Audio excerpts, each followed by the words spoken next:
Dear friends, we have reached the highlight of Civil Society Forum, and as I mentioned before, then the whole exercise was targeted at recommendations to collect different views from 12 member states of Three Seas Initiative and to put those ideas and recommendations on the paper and submit them later to the heads of state in the summit in Riga in June.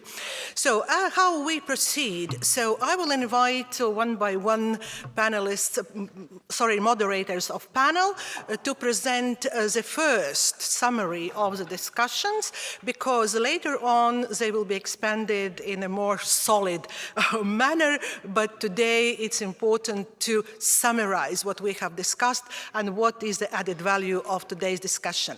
So the first panel was devoted to connectivity, and there were two moderators, Vaibe Rubese and Albin Sibera. Please, so 5-7 minutes are yours for short summary. Who will?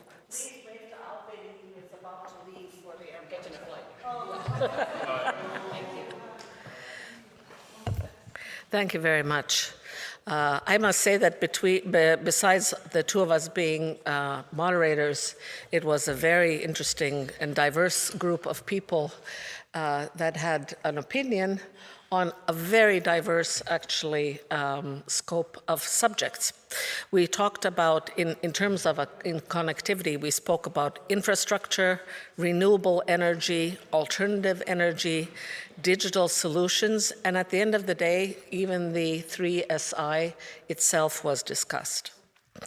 What do you look at when you look at this very diverse part? It is the need, actually, for priorities, for alignment, for common understanding, common standards, and voice. And I would say that one of the things we did not discuss, but that is a conclusion after you look at all of the flip charts that we filled out, was that we don't have enough of a common voice and understanding because we don't have media even that report about each other. Whether it's television or television, old-fashioned, anything that is filmed, let's put it this way. And secondly, we probably don't have an education system that furthers genuine cross-country, cross-border information about what is important to different countries. One of the very concrete, I'd say, proposals was that 3SI become in some way a part of the TEN-T corridor, which I can only support because I know that that is where a lot of power and money lies in the Commission, if nowhere else. The topics were, number one, around enhancing common energy infrastructure and regional cooperation within that, especially going towards renewable energy, but then the risk or the threat or the weakness into all of this is how to make sure that this is understandable and affordable to the average citizen. And that's when you come back also to civil society, because people need to understand in totality why those kinds of changes and investments are being done. Clearly, particularly in the 3SI region, there's a need to enhance transportation infrastructure and tourism, which is really an opportunity to create modern 21st century infrastructure, emphasizing from roads to rail. And I would add that I think that by the end of the Ukrainian war, with the need of everything that will have to be rebuilt there, it is an opportunity for 3SI to have a very fresh look as to what modern infrastructure entails and is needed and how to rebuild it efficiently and effectively, involving us all. Energy, big topic that is not going to go away. Green energy. Some mentioned the dependence on Russia and how to move away from it. And clearly there were some mentions of climate consequences, but we actually didn't get into that. All began with 5G connectivity. Interestingly enough, if you take a look through the 3SI countries, some countries are very far along in 5G connectivity. Others are, I would say, limping behind. So how do you align on it all? Same speed, same quality, I'd say same costs, hopefully low to everybody concerned. In the discussion, in the different parts that people pointed out, the discussion was really underpinned by common values and how to surmount language, how to ensure democracy through all, and human rights. So it's not only an issue discussion, it's actually a values discussion. Are we aligned on it within the 12 countries involved in 3SI, and it probably needs continuous refreshing at the end of the day. Being a business person, it was an interesting discussion, but I think we have a long way to go before policymakers, business people, and more importantly, civil society are able to discuss these issues on the same level, on the same platform, with the same words in a multi-stakeholder environment. It was interesting. I hope that our next summary will be even better.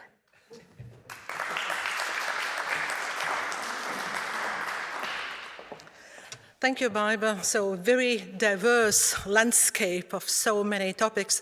I bet that panel on security was as rich as the connectivity. So two moderators, Sandis Raders and Oana Popescu. Unfortunately, Oana had to leave, so Sandis, now the floor is yours. Thank you very much. I had the possibility also to follow the digital panel, therefore I am using notes. I think the panel on security was really interesting and very important because this is the region without the real identity brand. And that was one of the points also our group emphasized that should be our target, our aim to enhance in the future.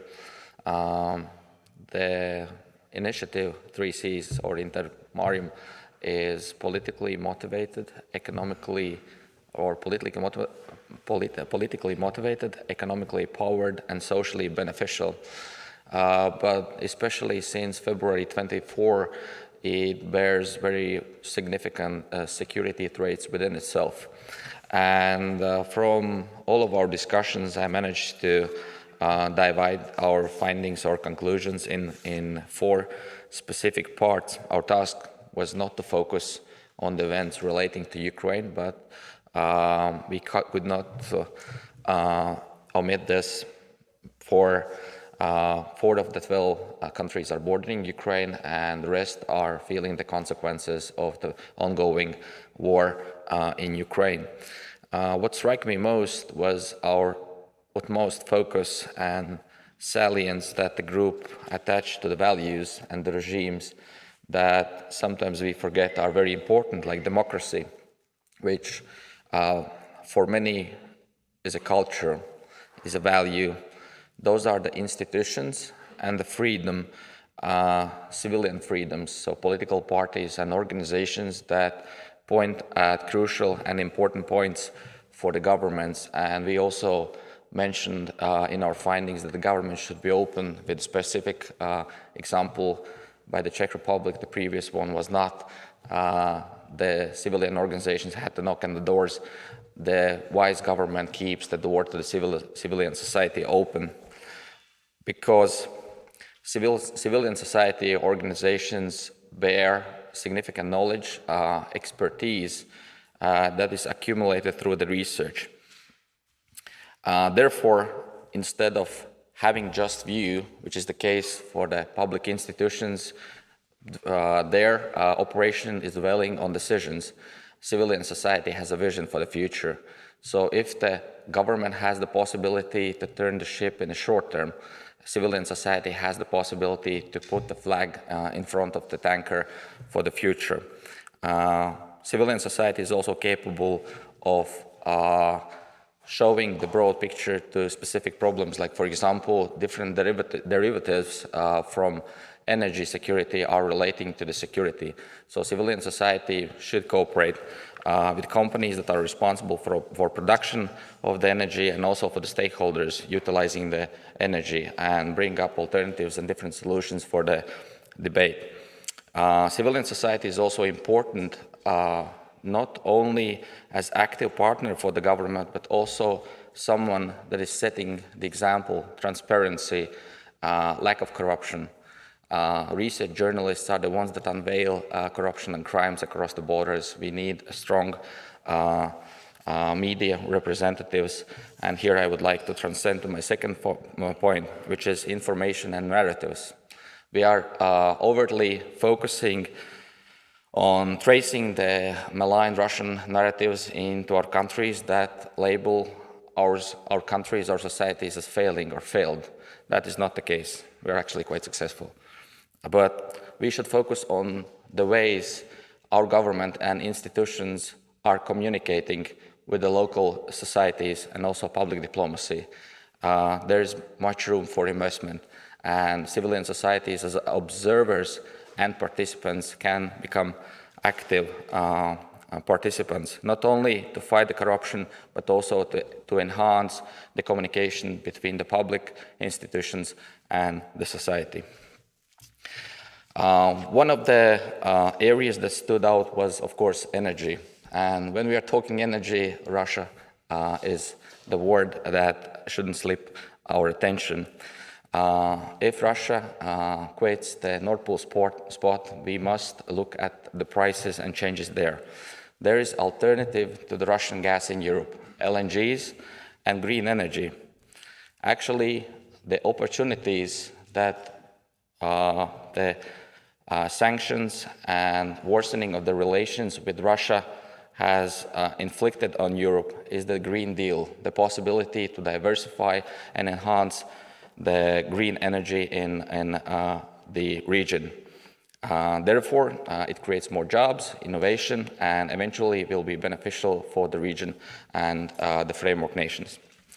Last but not least, security. The war in Ukraine that is fighting for the European security shows conventional security is nowhere gone.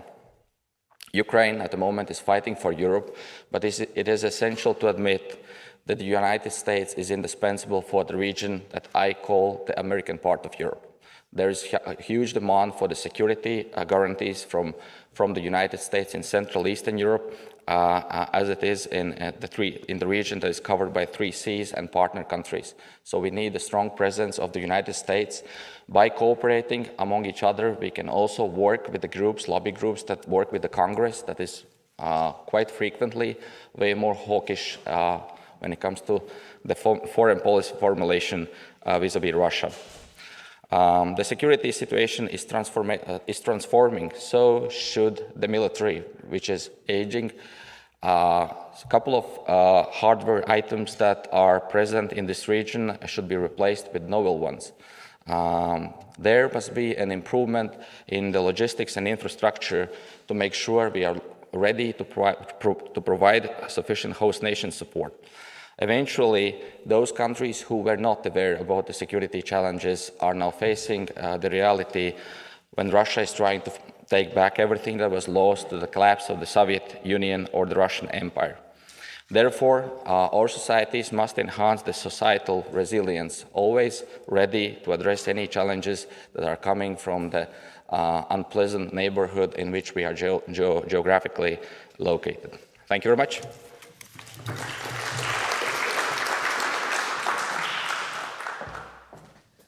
Thank you, Sandis. Thank you for providing us, again, very comprehensive landscape of security in our region. And even despite the fact that we are very much looking into the direction of hard security, soft security agenda is not narrowing down, but just opposite, it's getting wider. Now I'll give floor to Krzysztof Izdebski, who is representing 2 moderators on digitalization issue. The second was Dagny Elenia, and she had to leave. So, Krzysztof, please. Thank you so much for this.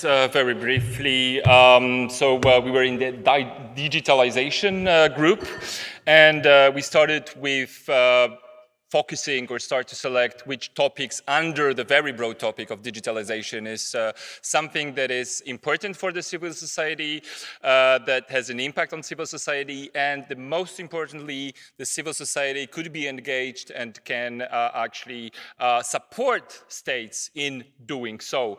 So we were talking about cybersecurity and disinformation and safe and trustworthy AI, because this is also out of some other topics that we thought that these two are the most crucial in terms of the Free Seas Initiative and the possibility of engaging or comforting the civil society in Free Seas Initiative countries.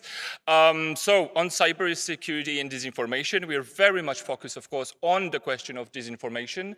I would say from two perspectives. The first perspective was media and the role of media, because as the civil society, maybe also this is important, we not only understand civil society organizations, but also journalists, academics, and entrepreneurs, not necessarily defined only as business as such, but we're thinking about startup scene and all these like small and medium businesses.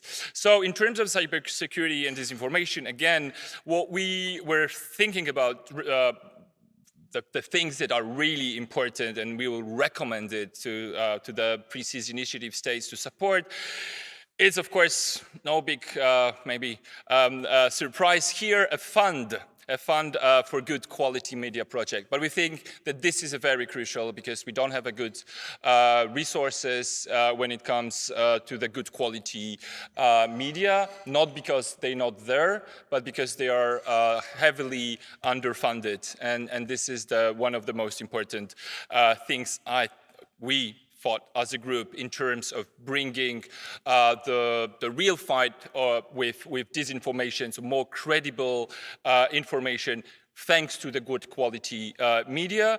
Also, we thought that the region should be more interconnected. There was even the very interesting recommendation, or the more investment in work in local languages, also in terms of exchanging the views, impressions, facts about countries of the Free Seas Initiatives, because also, I think it haven't been actually said, but it's kind of, we need some kind of a media Erasmus in the region, basically, also to promote not only the initiative as such, which is of course a beautiful concept, but also having a possibility to learn more about our countries, because as it was said at the very beginning of the conference, also we mostly focus on regions, like smaller regions, not thinking in Romania what's going on in Latvia, for example, or opposite. So this is also something that we would like to recommend, but again in the spirit of building an ecosystem, including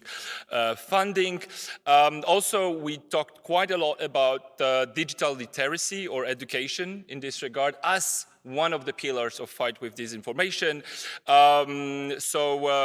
The challenge is, of course, how to convince the people to participate in any of the education or approach, courses, whatever. So this is something that we're leaving, and this is a very concrete recommendation. We will leave this practical consideration, how to make it effective, but we're sure that we have to do something about it, to the Free Seas Initiative Center for Digital Literacy, which could engage multiple stakeholders there. And also, in terms of cybersecurity, this is the recommendation that is not super new, also in the terms of the Free Seas Initiative, but we, again, in this spirit of cooperation, we see it as super important, so the Cybersecurity Center for all the countries of the initiative. And when it comes to artificial intelligence, we define it as a very challenging thing, but also we had this discussion how much, as the Free Seas Initiatives, we are able to influence the more human-centric approach, I would say. But what we discussed in the terms of recommendation, we should try to be very concrete in a work of bringing the algorithms more accountable or more transparent, and giving a chance, at least to citizens that are being subject to the AI decision-making, to understand how does it work. And this is probably in line with the AI Act, which is now in the European Union. A matter of implementation is important. And that's it, actually. Thank you very much, and hope we'll get there. Thank you, Christoph. Indeed, very often when people are debating issues of digitalization, there is everything artificial intelligence, so 5G, whatever. And thank you for emphasizing human-centric approach, because human beings very often disappear from the digitalization landscape. So thank you. Yeah, indeed. So now we came to the last panel, which was on governance issues. We had two fantastic moderators, Dawn Sauers and Mantas Bilaišis. So who of you is going to present? Mantas, please, floor is yours.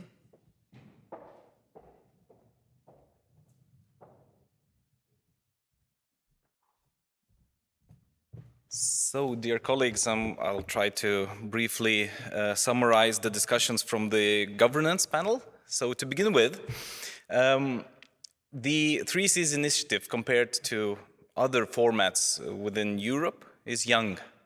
That's one insight. So before it's 60 years old, let's not jump to conclusions, what it can do and what it cannot. But one thing we found is that it is a format that still is looking for a niche. So basically it's flexible but not stable yet. And that stabilization needs time. So that niche is really productive and creates value. That's important. One important element from the point of view of communication, which is important to stress, that 3Cs initiative is within Europe. It has to work as steroids for European integration, meaning that it's a coordination format for tools that already exist for the most part. So we're more effectively closing the gap of development. Another important thing that the 3Cs geographical scope is very big. So finding a commonality is not that easy. And but we have found already the structures and projects that work. So the fund that exists is already an institutional result of the 3Cs initiative. What we see is that we probably need to go incrementally to find if there's anything beyond that. And our discussion began with the question, should we institutionalize with some sort of an executive structure? We found that at the moment, probably that would be ill-advised, because that institutional structure would kind of develop its own agenda, perhaps not for the best of the initiative. But one venue we found, and then this idea of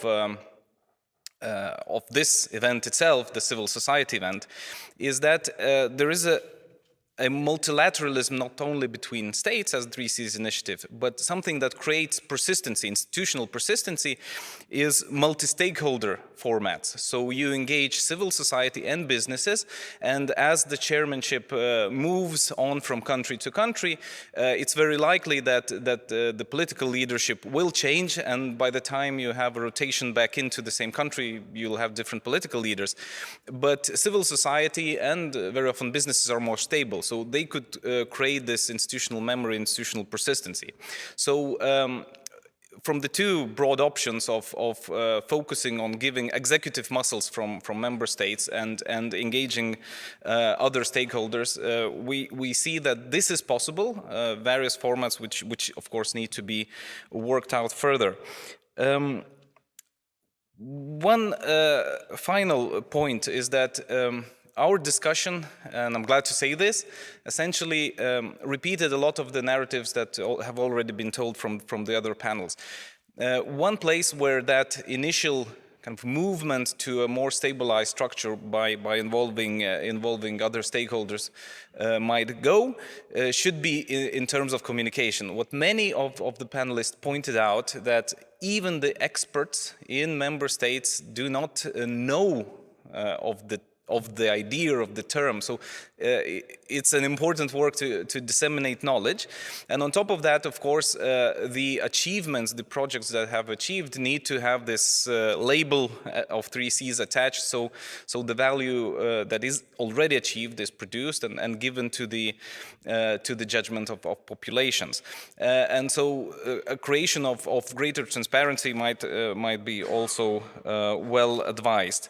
And one special point that came out of governance is that the three broad narratives of security, of infrastructure development and economic growth, this value needs to be well framed and well identified and attributed to the 3 Cs initiative rather than something else.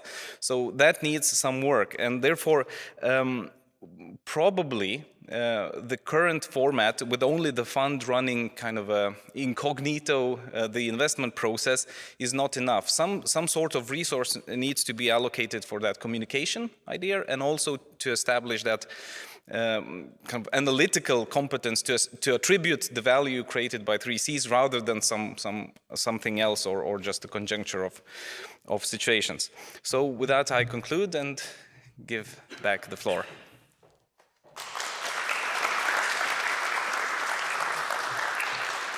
Thank you, Mantis. If I would like now to summarize 4 presentations from 4 panels, I would say that Baiba gave me an advice what could be the final message. And I think that this final message is indeed the ability of 3 stakeholders to cooperate closely hand to hand. And these 3 stakeholders are policymakers, business, and civil society. And if those 3 participants will meet at one meeting, hopefully next year, wherever summit will take place, it will be a breakthrough in building new regional identity, at least attempt to build regional identity of the 3 Cs.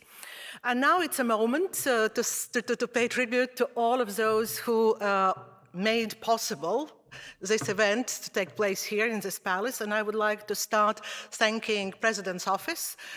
First of all, President himself, who initiated this forum from all 12 countries, and all who were engaged in preparation of this event.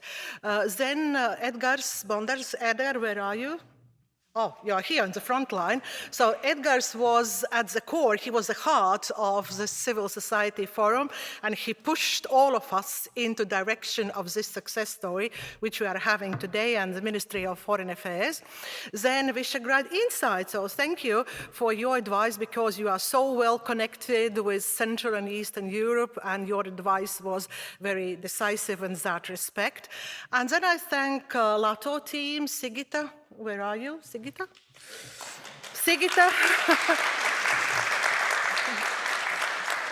You are our hero, because we all know what a hard work you have done together with Inga, and also with all volunteers here who assisted in organizing this event.